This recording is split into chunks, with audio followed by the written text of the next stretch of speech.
Yeah. And you're gonna shoot Otis. As a person, would you shoot Otis or would you do anything differently?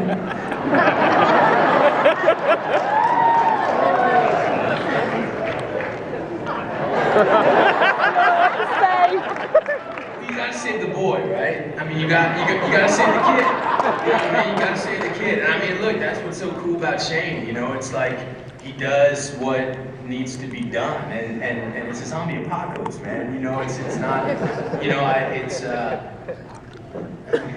don't think, you know, it's weird. People think I'm freaking nuts, and my mom gets mad at me all the time. So you gotta understand, I take so much crap from my family, you know? Like, my grandmother calls me up, she's like, John, what are you doing? You know what I mean? She like rips me apart for the things I do on TV. But I gotta say, you know, I don't know whether it's my job or whether I'm just psychotic and I've like convinced myself, but I don't think there was anything that bad about what he did to the world. He said, love you anyways. Leaving you behind. And Shane's like, dude, we gotta say that it's not about me, it's about Carl. And then he saw that Otis wasn't gonna do it, so it kind of dawns on him like he would make a pretty big meal, you know what I mean? So save me some time, so let's do it, you know? Say what? Yeah, but the thing is, if you think about it, if I shot him in the head, he'd just be like, I wanted him to also be like, Otis is like a giant, like, all-you-can-eat buffet. Like, so what do you want? Like, you know, it's a great advertising, him like screaming, being like, ah! And then all the zombies would come to him, so I thought it was a really smart move, you know?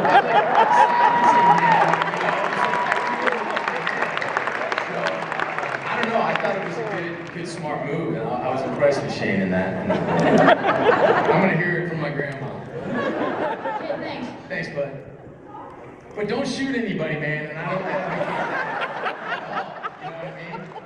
Love those two. Hi, sugar, how are you? All right. Well, first, I wanted to say you had made a comment about, you know, how you're not going to be able to hang out with all the Walking Dead people, you know, all the fans. Mm-hmm. That's a lie. We're all still going to love you. Oh, thank you. I hope so. Thank you so much. I wanted to know, how did you manage to get into such a dark character like Shane? You know, it's a good.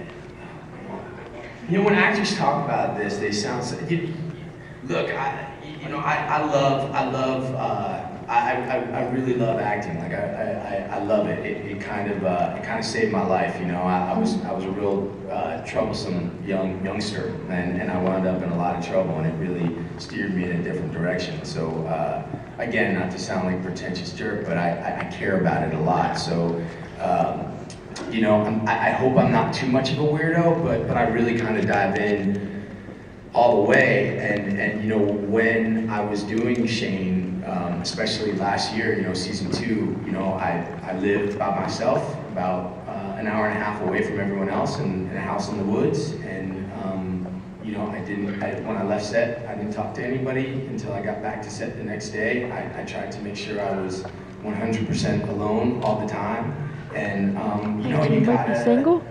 Again, you know, not sound like a weirdo. You gotta go to some pretty dark places, and it's the kind of show where everybody there, because everybody knows how lucky they are to be there. Everybody really supports kind of going for it. I remember when we were shooting season 1. I remember, you know, we were so new. We had no idea if the show was gonna work. If it wasn't gonna work, we just knew like, oh, this is so cool. We're working on this really awesome script down in Georgia, and Andy and I were just kind of getting to know each other, and I had shot a scene, and we were about to do the scene where he wakes up in the hospital and sees he wakes up to Armageddon. And I was going to his trailer to go say goodbye to him because I was done for the day, and I saw him walking around in his underwear. I'm gonna get in trouble for saying this, but anyway, I saw him walking around in his boxers, you know, in full makeup, you know, and he was just sitting there walking, screaming to screaming to himself, just walking in circles. And I was like, I'm gonna say goodbye to him tomorrow, you know? But like right then I saw, okay, this job, like you can do that. No one's gonna look at you and be like, you know, we have a job to do. No one's gonna look at you and be like, oh, that guy's weird. Everybody is kind of like that all the time. Like, let's just get into it. Let's just be in that world and go for it and pretend hard, you know what I mean, as best you can.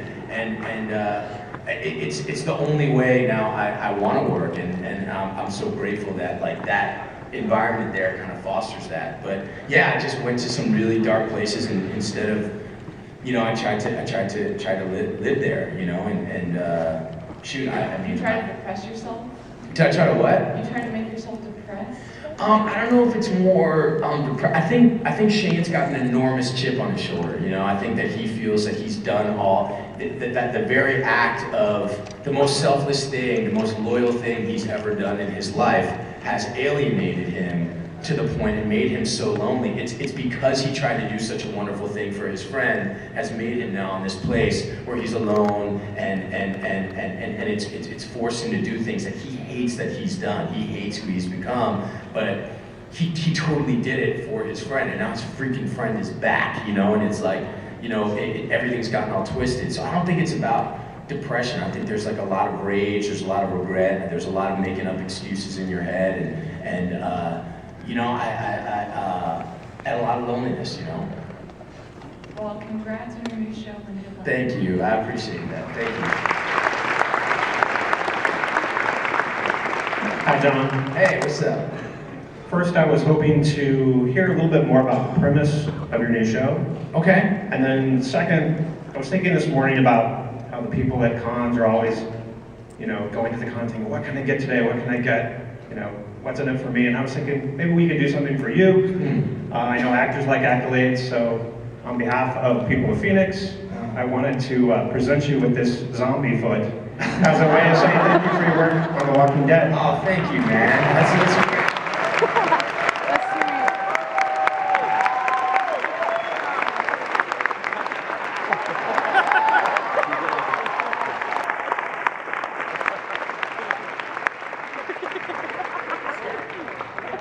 Oh, right on. It says, thanks, Jon. That's badass, man. Thank you. Right on, man. Phoenix is awesome.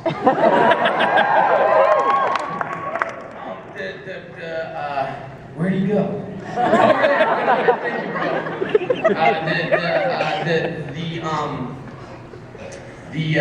The new show is called LA Noir, and it is about LA in the late 40s. I play a guy named Joe Teague, who is a Marine who fought on Guadalcanal, and he lost almost everyone in his unit. He's a gunnery sergeant. He really went through it.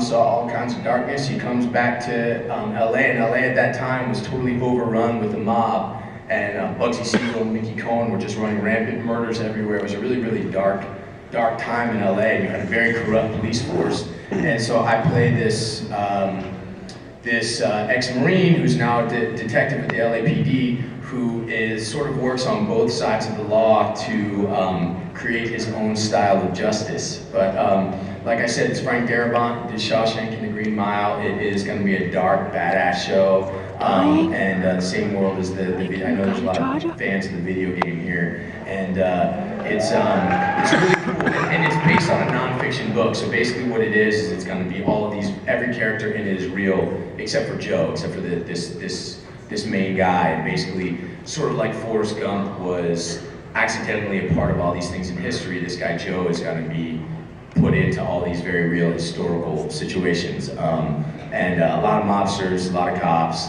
a lot of pretty gnarly stuff. So I hope you guys dig it. Thank you. Hi, Lyric. How are you? I'm good. Good. My question is, if you were able to choose what character role to play in your next movie, what would it be and why? Oh man.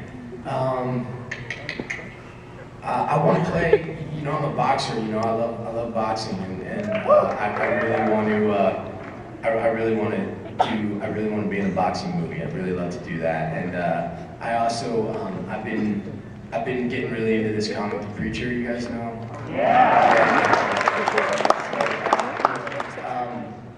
But I don't know. You know, there's I'm really happy with this guy Joe Teague.